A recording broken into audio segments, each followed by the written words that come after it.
স্বাগত জানাচ্ছি খাতুন গঞ্জ থেকে মধুশিলের সাথে আছে আমি শামীম জাহেদি। আভ্যন্তরীণ বাজারে $25 কোটি সফটওয়্যার বাজার থাকলেও এর বেশিরভাগ বিদেশি প্রতিষ্ঠানগুলোর দখলে। এছাড়া আন্তর্জাতিক পেমেন্ট গেটওয়ে না থাকায় রপ্তানি আয় আনতেও দুর্ভোগে পোহাতে হচ্ছে উদ্যোক্তাদের। আজ আমরা আলোচনা করব সফটওয়্যার শিল্প নিয়ে। এ নিয়ে কথা বলতে আমার স্টুডিওতে রয়েছেন ডাটা সফটওয়্যার পরিচালক এবং চিফ অপারেটিং অফিসার এম মনজুর মাহমুদ এবং বেসিসের পরিচালক এবং মেট্রোনেটের সিইও সৈয়দ আলমাস কবির। তবে আলোচনা শুরু করার আগে দেখে নেব একটি প্রতিবেদন। গত 5 বছরে আইসিটি খাতে রপ্তানি আয় বেড়েছে দ্বিগুণের বেশি, কিন্তু বিদেশমুখী মনোভাব আর বড় প্রতিষ্ঠানগুলোর দেশীয় সফটওয়্যার ব্যবহারের উদাসীনতায় অভ্যন্তরীণ বাজারে পিছিয়ে এই খাত। উদ্যোক্তারা বলছেন, হার্ডওয়্যারে পিছিয়ে থাকলেও সফটওয়্যার তৈরি এবং এ সংক্রান্ত সেবা দিতে যথেষ্ট এগিয়েছে দেশীয় কোম্পানিগুলো।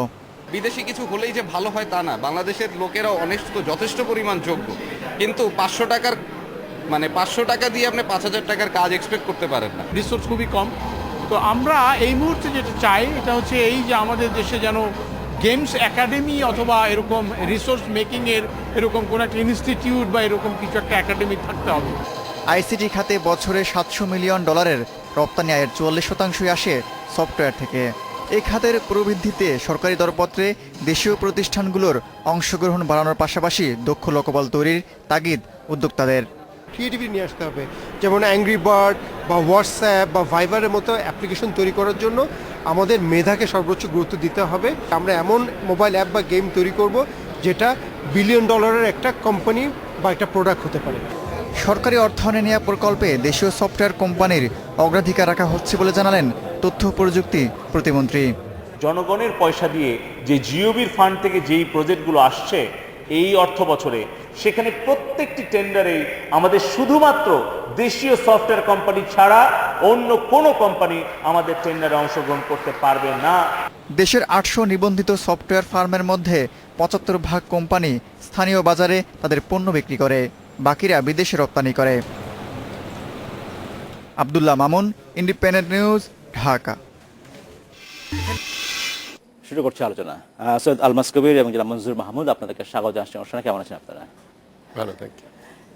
জনাব কবির, আপনার কাছে প্রথম প্রশ্ন করতে চাচ্ছি। আজকে আমরা সফটওয়্যার নিয়ে আলোচনা করতে চাচ্ছি এবং সফটওয়্যার এক্সপোজিশনটা শেষ হয়ে গেল এবং এটা বলা হচ্ছে যে এটা ফিরে আসলো অনেক বছর পরে, প্রায় 5 বছর পরে আপনারা আবার করলেন। ধারণা করা হচ্ছিল যে প্রতি বছরই করা হবে। কেন এই বাধা, মানে কেন পারলেন না? কেন 5 বছর পরে আবার আয়োজনটা করতে হচ্ছে এটা? ধন্যবাদ। না, আমরা বেসিস সফট এক্সপো আমরা 2012-তে লাস্ট করেছি, তারপরে আবার এবছর করলাম, কিন্তু এর মাঝখানে প্রতি বছরই কিন্তু আমরা ডিজিটাল ওয়ার্ল্ড নামে আরো বড় পরিসরে সরকারের সাথে আমরা মেলাটা করেছি, যার একটা অংশ ছিল সফট এক্সপো। আচ্ছা। তো এবছর আমরা এবং গত বছরও কিন্তু আপনি অক্টোবর মাসে কিন্তু ডিজিটাল ওয়ার্ল্ড হয়ে গেল এবং ওইখানেও আমরা একটা ছোট অংশ রেখেছিলাম। ডিজিটাল ওয়ার্ল্ডটা তো অনেক বড়, ওর মধ্যে একটা অংশ ছিল যেখানে সফটওয়্যার এক্সপোজিশন আর কি।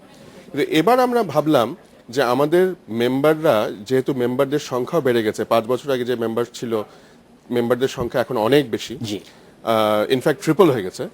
সো তাদেরকে নিয়ে আমরা আলাদা করে সফটওয়্যার একটা এক্সপোজিশন, সফটওয়্যার এবং আইটি রিলেটেড যে সার্ভিসগুলো আছে সেগুলো নিয়ে আলাদাভাবে আবার আমরা এটাকে আলাদাভাবে একটা করি। কিন্তু তার মানে এই না যে আমরা ডিজিটাল ওয়ার্ল্ড আর করবো না সরকারের সাথে, আমরা ডিজিটাল ওয়ার্ল্ড আবার করব, আশা করছি আগামী ডিসেম্বরে। সো এখন থেকে আমরা চাচ্ছি যে প্রতি বছর অ্যাটলিস্ট 2টো প্রোগ্রাম হবে, একটা বেসিস সফট এক্সপো হয়তো বছরের শুরুর দিকে, আরেকটা হবে ডিজিটাল ওয়ার্ল্ড হয়তো বছরের শেষের দিকে। ধন্যবাদ জনাব কবির। আমি আপনার কাছে ফিরে আসবো। জনাব মনজুর মাহমুদ, আপনার কাছে জানতে চাচ্ছি, একজন উদ্যোক্তা হিসাবে এই মেলা অংশ নেওয়ার পরে আপনার কি লাভবান হলেন? আপনি কি হবে? মেলায় সবচেয়ে বড় সুবিধাটা হচ্ছে আপনি ক্রস সেকশন অফ মানুষের সাথে আপনার দেখা হয়। জি। যারা আপনার কাস্টমার তাদের ছাড়াও আপনার যারা প্রসপেক্ট এবং যারা আপনার ক্রিটিক্স, সবার সাথে আপনার দেখা হয়। দেখা হলে directly you can get a feedback that তারা আপনার সম্পর্কে কি চিন্তা করছে, তারা কি পণ্য দেখতে চাচ্ছে, পণ্যে কি কি ফিচার তারা চাচ্ছে, এই জিনিসগুলোকে আমরা একেবারেই সামনাসামনি জানতে পারি। দ্বিতীয় যে জিনিসটা আমাদের কাছে মনে হয় যে এটা আমাদের কাছে সবচেয়ে বড় টেক অ্যাওয়ে, যে আমার কম্পিটিটররা কি করছে। সেটা আপনি জানতে পারলেন, আমি দেখতে জানতে পারি পারলেন, যে খেতে ওদের পারলেন। ডিরেকশনটা কি, আমরা কি রাইট ডিরেকশনে আছে কিনা, তাদের থেকে কোনো এজ আছে কিনা, তাদের পিচিং এর টেকনিক্স কি, তারা কিভাবে কাস্টমারকে বলছে যে তাদের প্রোডাক্ট সম্পর্কে, তাদের লঞ্চিং গুলো কেমন হচ্ছে। এই পুরো জিনিসটা হয় কি, এটা এটা আলটিমেটলি একটা showcasing of all our PR group. Absolutely, PR গ্রুপে absolutely. এটা হলো বার্ষিক পরীক্ষা দেওয়ার মতো আমাদের কাছে। যে পরীক্ষায় যেভাবে করে আপনি দেখতে পান যে আপনার সাথে সবাই পরীক্ষা দিয়ে কে কেমন করছে, এটা আমাদের কাছে অ্যাকচুয়ালি স্কোর কার্ড। তিন চারটে জিনিসের স্কোর কার্ড। একটা হচ্ছে আমার প্রোডাক্টের মান অন্যের থেকে কেমন, জি। দ্বিতীয় হচ্ছে আমার কাস্টমার আমাকে কি বলছে, তৃতীয় যে জিনিসটা আমার কাছে মনে হয় সেটা হচ্ছে আমি প্রাইস অ্যাডভান্টেজ কিংবা ডিসঅ্যাডভান্টেজ, ফিচার অ্যাডভান্টেজ ডিসঅ্যাডভান্টেজ আমি এই ইন্ডেক্সে কোথায় আছি। সবচেয়ে বড় জিনিস হচ্ছে কার রোড ম্যাপ কি, কে তার প্রোডাক্ট এন্ড সার্ভিসেস নিয়ে কোন দিকে যাচ্ছে, এটা সম্পর্কে একটা ভালো ধারণা পাওয়া যায়। অ্যাবসলিউটলি, ধন্যবাদ জানাব মাহমুদ। আমি আপনার ফিরে আসবো জানাব কবির। আপনার কাছে আমি জানতে চাচ্ছি যে আমাদের প্রতিবেদন আমরা দেখছিলাম যেখানে বড় একটি অংশ জুড়ে ছিল যে দেশের অভ্যন্তরীণ বাজারে 25 কোটি ডলারের সফটওয়্যার বাজার, কিন্তু তারপরও দেশি সফটওয়্যার কোম্পানিগুলো সেখানে ঠিক সে অর্থে কাজ পাচ্ছে না। আমরা অভিযোগটা প্রায় হয়, বলা হয়ে থাকে যে মন মানসিকতার সমস্যা, হ্যাঁ, পজিটিভ না আমরা, এই কারণে হয়তো হচ্ছে না। আমি যদি একটু ঘুরিয়ে বলি যে দেশি কোম্পানিগুলোর তৈরি সফটওয়্যার কম্পিটিটিভ নয়, এই কারণে হয়তো বাজার দখল পাচ্ছে না। থ্যাংক ইউ জাহিদ ভাই। আমি আপনাকে একটা জিনিস পুরোপুরি অ্যাসিওর করতে চাই, জি। সেটা হচ্ছে যে এই ধারণাটা একেবারেই ভুল আচ্ছা। যে বাংলাদেশি সফটওয়্যার বা বাংলাদেশি কোম্পানির বানানো সফটওয়্যারগুলো যে আন্তর্জাতিক মানের না, এটা সম্পূর্ণ ভুল ধারণা। এটা আমাদের আসলে একটা যে প্রচলিত যে ধারণা এবং বিদেশি পণ্যের প্রতি যে একটা প্রীতি, এটা স্বাভাবিক একটা প্রীতি, সেখান থেকেই আসছে আমার ধারণা।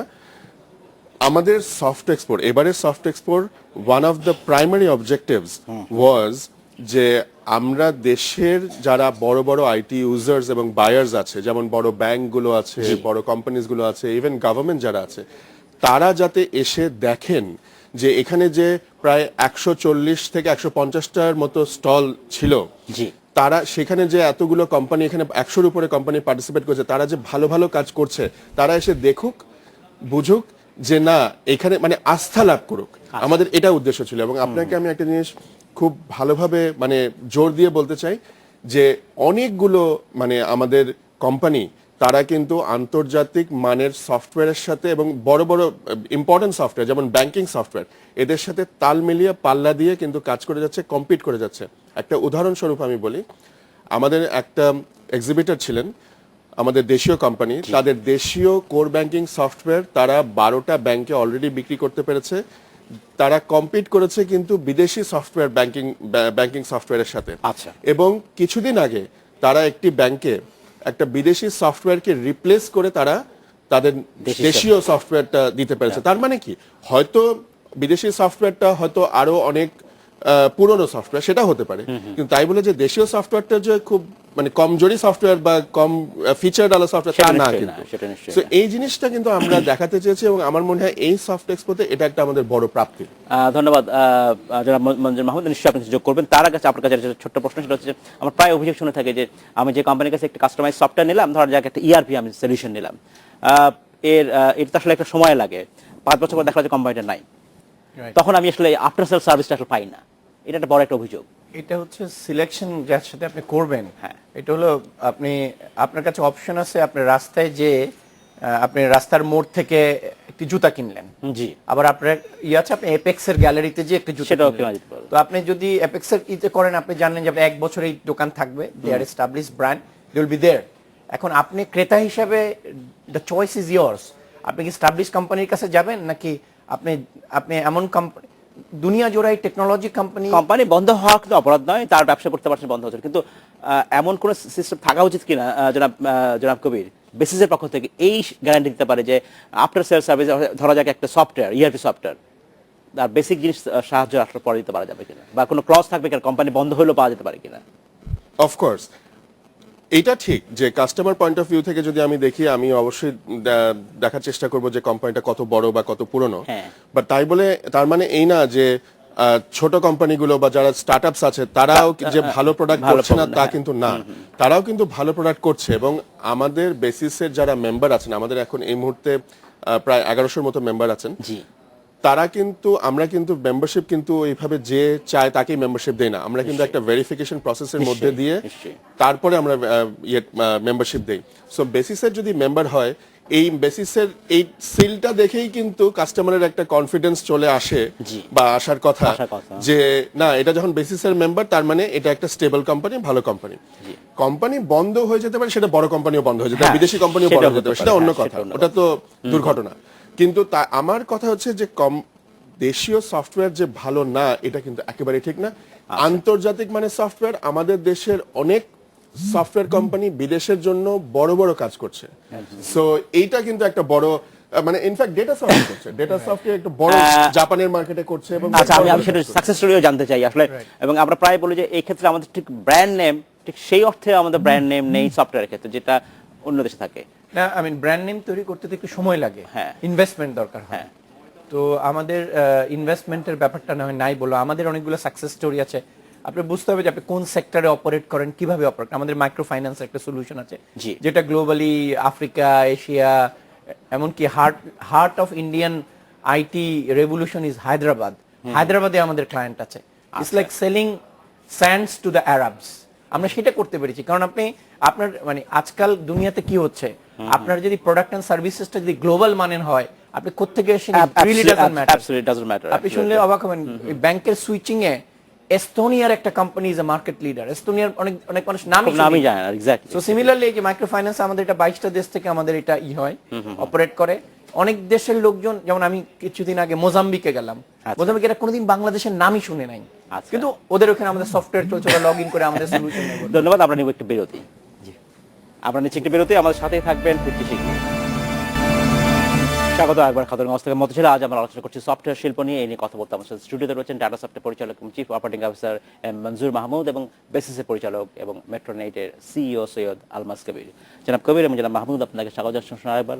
জনাব কবির, আপনার কাছে আমি প্রথমে এখন জানতে চাই, সেটা হচ্ছে যে সফটওয়্যার এক্সপোজিশনটা আপনারা করলেন, সেটা এটার থেকে আসলে কি প্রাপ্তি হলো এবং কিভাবে এটা হলো, এবং দেশি বিদেশি অনেক এসছেন আমরা শুনেছি। জি, থ্যাংক ইউ। গত 4 দিন যেটা হলো, ফেব্রুয়ারি 1 থেকে 4 পর্যন্ত বেসিস সফটওয়্যার 2017, এইখানে আমাদের যেটা আপনাকে আমি আগেই বলেছি যে আমাদের প্রাইমারি অবজেক্টিভ ছিল কিন্তু যে দেশীয় শিল্পের, দেশীয় সফটওয়্যার শিল্পের উপরে একটা আস্থা তৈরি করা, সেটা দেশের যারা ইউজার আছে তাদের মধ্যে এবং বিদেশি যারা আসবে তাদের মধ্যে। এবং আমার মনে হয় যে এটা বেশ ভালোভাবেই হয়েছে এবং এটা এই ব্যাপারে আমরা খুব সফল।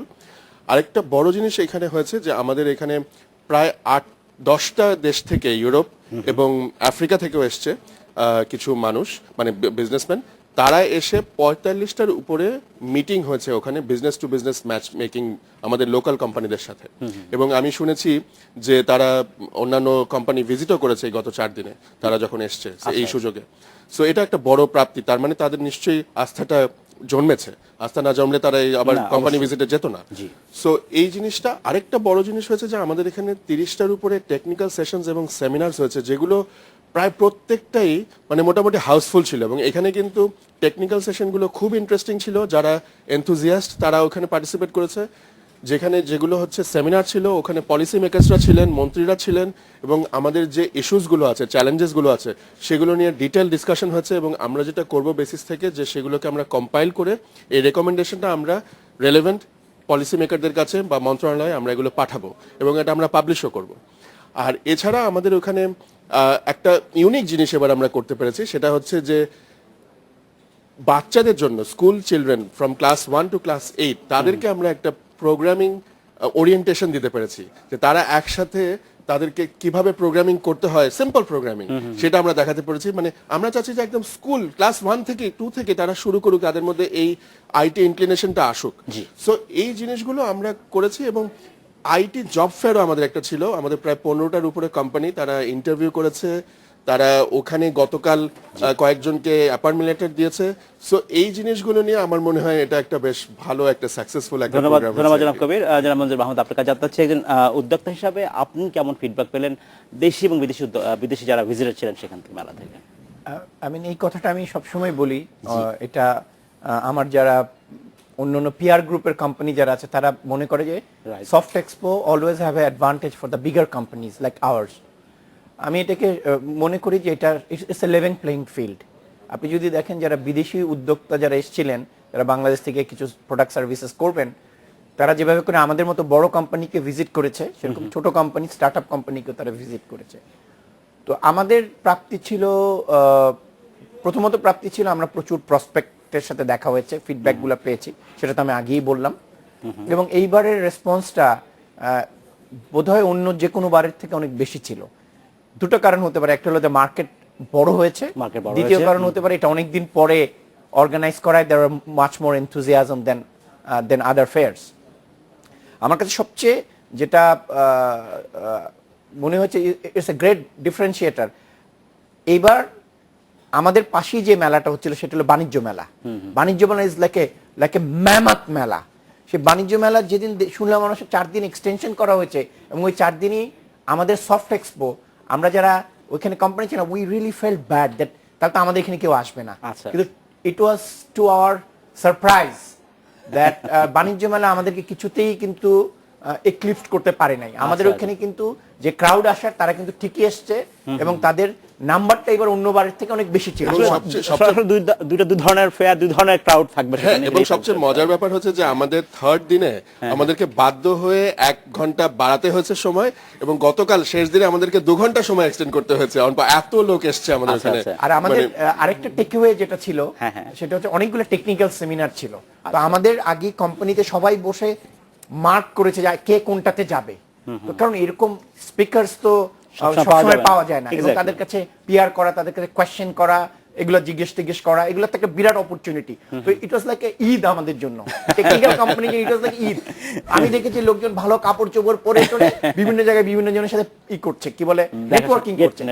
আর এই যে বিদেশি যে কোম্পানিগুলো এসেছিল, আমাদের অপরচুনিটি হচ্ছে তাদেরকে আমাদেরটা শোকেস করে এবং অফিসে নিয়ে যাওয়া, দেখো বাংলাদেশে এরকম কোম্পানি আছে যারা স্ট্রাকচার্ড, তাদের সেটআপ আছে, it's not a company out of A shoe box, it's a proper company, proper setup, ওই জিনিসটা হয়েছে। এবং আমরা সৌভাগ্যবান আমাদের সাথে একটা ইংলিশ কোম্পানি গেছে আমাদের ওখানে। আচ্ছা, আফ্রিকা থেকে একটা কোম্পানি গেছেন, উনি প্রায় অর্ধেক দিন ছিলেন আমাদের সাথে। আচ্ছা, আর শ্রীলঙ্কান একটি কোম্পানি থেকেও আমাদের ওখানে মানে এগুলোই বোঝা যায় যে আস্থা যে গ্রো করছে আমাদের দেশের মানে শিল্পের উপরে, সফটওয়্যার শিল্পের উপরে।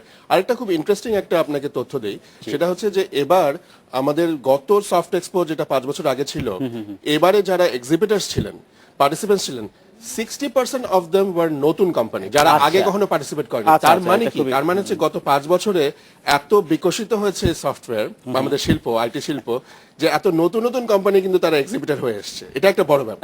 আরেকটা এটাকে খুবই সংক্ষেপে কিউ নিয়ে বলতে চাচ্ছি, সেটা হচ্ছে এইবার আমি দেখলাম যে সেকেন্ড জেনারেশনের সব আইটি ব্যবসায়ী, মনে করেন পুরনো বাবার কোম্পানি ছিল, দেখা যায় ছেলেরা যুক্তরাষ্ট্র কিংবা যুক্তরাজ্য থেকে পড়াশোনা করে এসে তারা কোম্পানিতে, এবং তাদের আউটলুকই একদম ডিফারেন্ট, সো কনফিডেন্ট তারা। যারা মঞ্জুর মাহমুদ, আপনাকে অসংখ্য ধন্যবাদ। সৈয়দ আলমাস কবির, আপনাকে ধন্যবাদ। আমরা আশা শেষ করতে হচ্ছে, এবং আশা করবো আমরা যে সফটওয়্যার এক্সপোজিশন যে হবে, যে আশা নিয়ে শেষ হলো, বাংলাদেশ সফটওয়্যার শিল্প সে ঘুরে দাঁড়াবে। আপনাকে ধন্যবাদ, অনেক অনেক ধন্যবাদ আমাদেরকে ডাকার জন্য। এই ছিল আজকে আমাদের খাতুনগঞ্জ থেকে মধ্যে ছিল। আমাদের সাথেই থাকবেন, দেখা হবে আবার।